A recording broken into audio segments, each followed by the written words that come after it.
तू ससुरा तू ससुरा तू कंचन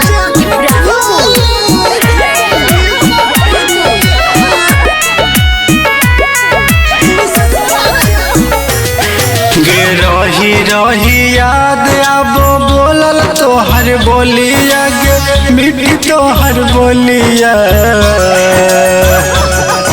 गे रही रही याद आबो बोलल तोहर बोलिया गे मिट्टी तोहर बोलिया तू ससुरा चढ़ी चली जइबी सफरिया तू ससुरा चढ़ी चली जइबी सफरिया तू बोले जन गे मिले फेर बही के कहिया तू बोले जन गे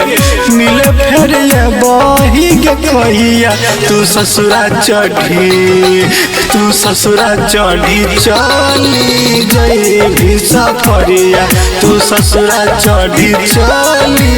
जइबी सफरिया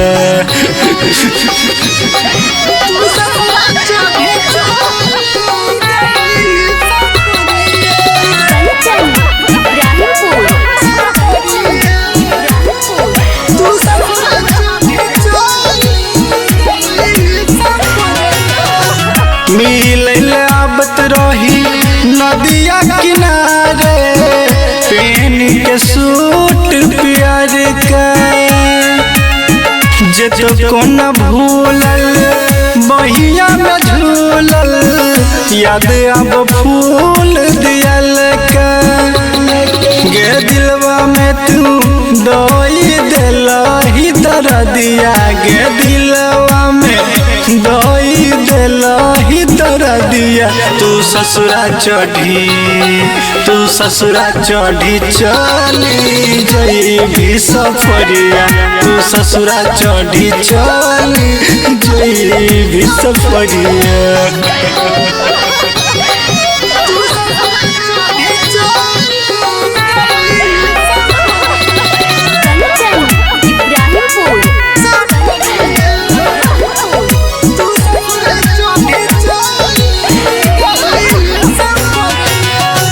राइटर कृष्णा जगदब कन्हैया कौन उपाया करी प्रेम विक्रम के बसल दुनिया दिलही के जान जारी गे दूसरे नम के माथे के लही सिंदूरिया गे दूसरे नम के माथे के लही सिंदूरिया तू ससुरा चढ़ी